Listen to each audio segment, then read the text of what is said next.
Chapter 19. Heidi teaches Obstinate Peter. Peter arrived punctually at school the following day. He had brought his dinner with him, for all the children who lived at a distance regularly seated themselves at midday on the tables, and resting their feet firmly on the benches, spread out their meal on their knees, and so ate their dinner, while those living in Durfley went home for theirs. Till 1 o'clock they might do all as they liked, and then school began again. As soon as Peter finished his lessons, he went over to Uncle's to see Heidi. When he walked into the large room at Uncle's today, Heidi immediately rushed forward and took hold of him and said, "I've thought of something, Peter." "What is it?" he asked. "You must learn to read," she informed him. "I have learned," was the answer. Yes, but I mean so that you can really make use of it," continued Heidi eagerly.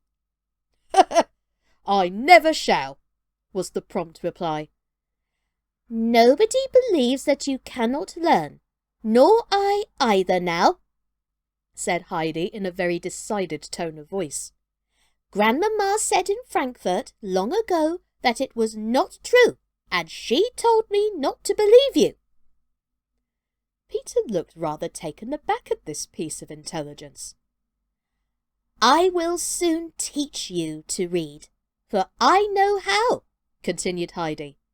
"You must learn at once, and then you can read 1 or 2 hymns every day to grandmother." "Oh, I don't care about that," he grumbled in reply. This hard-hearted way of refusing to agree what was right and kind, and to what Heidi had so much at heart, aroused her anger. With flashing eyes, she stood facing the boy and said threateningly, "If you won't learn as I want you to, I will tell you what will happen. You know your mother has often spoken of sending you to Frankfurt that you may learn a lot of things, and I know where the boys there have to go to school. Clara pointed out the great house to me when we were driving together, and they don't only go when they are boys, but have more lessons still when they are grown men.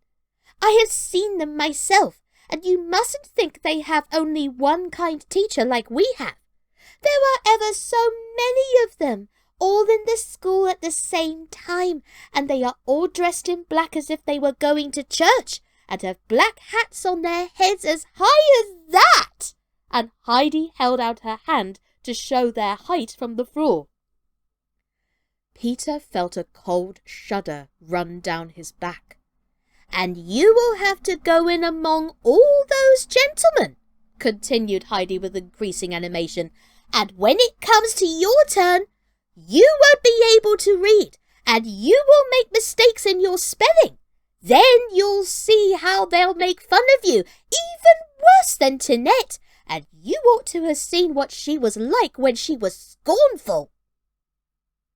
"Well, I'll learn then," said Peter half sorrowfully and half angrily. Heidi was instantly mollified.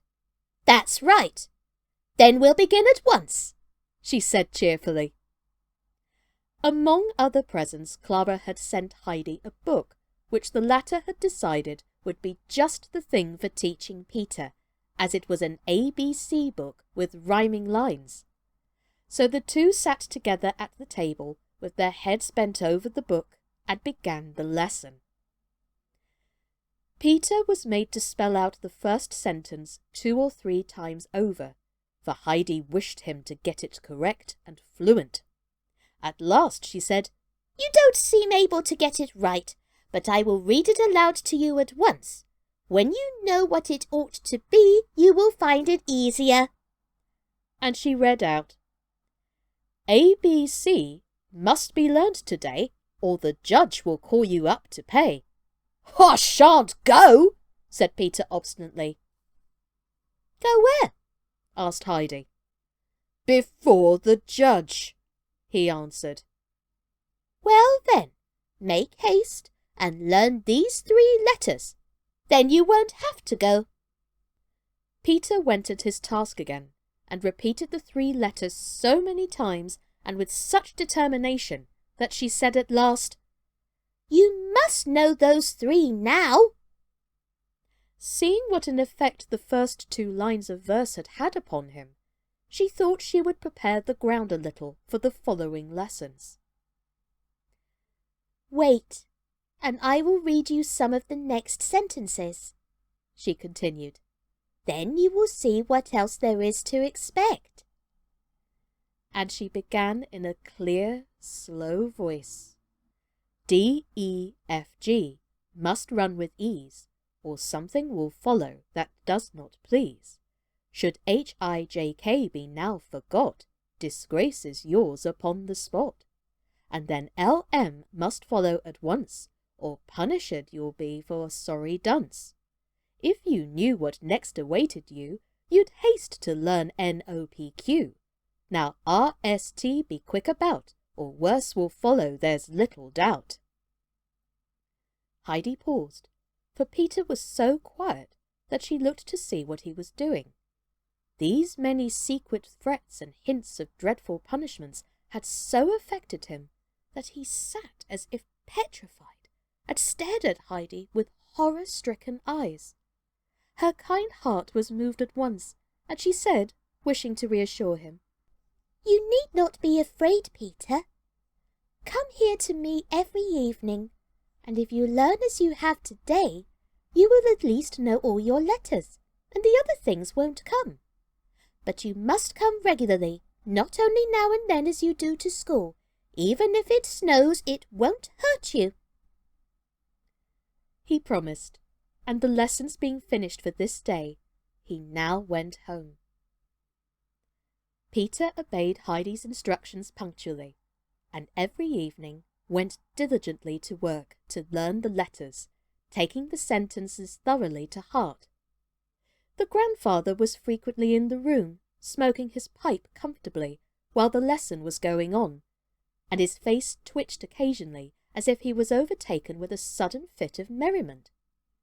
Peter was often invited to stay to supper after the great exertion he had gone through, which richly compensated him for the anguish of mind he had suffered with the sentence for the day. So the winter went by, and Peter really made progress with his letters, but he went through a terrible fight each day with the sentences. And if you put the U for V, you'll go where you would not like to be. Peter growled, "Yes, but I shan't go." But he was very diligent that day, as if the impression that someone would seize him suddenly by the collar and drag him where he would rather not go. The next evening, Heidi read, "If you falter at W, worst of all, look at the stick against the wall." Peter looked at the wall and said scornfully, "There isn't one." "Yes, but do you know what Grandfather has in his box?" asked Heidi. "A stick as thick almost as your arm, and if he took that out, you might well say, 'Look at the stick on the wall.'" Peter knew that thick hazel stick, and immediately bent his head over the W and struggled to master it. Another day the lines ran, "Then comes the X for you to say, or be sure you'll get no food today." Peter looked towards the cupboard where the bread and cheese were kept and said crossly, "I never said that I should forget the X." "That's all right. If you don't forget it, we can go on to learn the next, and then you will only have one more," replied Heidi, anxious to encourage him. Peter did not quite understand, but when Heidi went on and read, "And should you make a stop at Y, they'll point at you and cry, 'Fie, fie!' All the gentlemen in Frankfurt, with tall black hats on their heads and scorn and mockery in their faces, rose up before his mind's eye, and he threw himself with energy on the Y, not letting it go till at last he knew it so thoroughly that he could see what it was like even when he shut his eyes. He arrived on the following day in a somewhat lofty frame of mind, for there was now only one letter to struggle over, and when Heidi began the lesson with reading aloud, "Make haste with Z. If you're too slow, off to the Hottentots you'll go," Peter remarked scornfully, "I dare say, when no one knows even where such people live." "I assure you, Peter," replied Heidi, "Grandfather knows all about them. Wait a second and I will run and ask him, for he is only over the way with the pasta." And she rose and ran to the door to put her words into action. But Peter cried out in a voice of agony, "Stop!" For he already saw himself being carried off by Uncle and the pastor and sent straight away to the Hottentots, since as yet he did not know his last letter. His cry of fear brought Heidi back. "What is the matter?" she asked in astonishment. Nothing. Come back. I'm going to learn my letter," he said, stammering with fear. Heidi, however, herself wished to know where the Hottentots lived, and persisted that she should ask her grandfather. But she gave in at last to Peter's despairing entreaties. She insisted on his doing something in return, and so not only had he to repeat his Z until it was so fixed in his memory that he could never forget it again, but she began teaching him to spell, and Peter really made a good start that evening, so it went on from day to day. The frost had gone, and the snow was soft again, and moreover fresh snow continually fell, so that it was quite 3 weeks before Heidi could go to the grandmother again. So much the more eagerly did she pursue her teaching, so that Peter might compensate for her absence by reading hymns to the old woman. One evening he walked in home after leaving Heidi, and as he entered, he said, "I can do it now." "Do what, Peter?" asked his mother. "Read," he answered. "Do you really mean it? Did you hear that, grandmother?" she called out. The grandmother had heard, and was already wondering how such a thing could have come to pass. "I must read one of the hymns now. Heidi told me to," he went on to inform them. His mother hastily brought the book, and the grandmother lay in joyful expectation, for it was so long since she had heard the good words. Peter sat down to the table and began to read. His mother sat beside him, listening with surprise, and exclaiming at the close of each verse, "Who would have thought it possible?" The grandmother did not speak, though she followed the words he read with strained attention. It happened on the day following this that there was a reading lesson in Peter's class. When it came to his turn, the teacher said, "We must pass over Peter as usual, or will you try again once more? I will not say to read, but to stammer through a sentence." The teacher put down his book and stared at Peter as at some out-of-the-way and marvellous thing unseen before. At last he spoke. "Peter, some miracle has been performed upon you. Here have I been striving with unheard-of patience to teach you, and you have not hitherto been able to say your letters even. And just now, just as I had made up my mind not to waste any more trouble upon you, you suddenly are able to read a whole sentence properly and distinctly. How has such a miracle come to pass in our days?" "It was Heidi," answered Peter. The teacher looked in astonishment towards Heidi, who was sitting innocently on her bench, with no appearance of anything supernatural about her. He continued, "I have noticed a change in you altogether, Peter. Whereas formerly you often missed coming to school for a week, or even weeks at a time, you have lately not stayed away a single day. Who has wrought this change for good in you?" "It was Uncle," answered Peter. With increasing surprise, the teacher looked from Peter to Heidi and back again at Peter. "We will try once more," he said cautiously, and Peter had again to show off his accomplishment by reading another 3 lines. There was no mistake about it. Peter could read.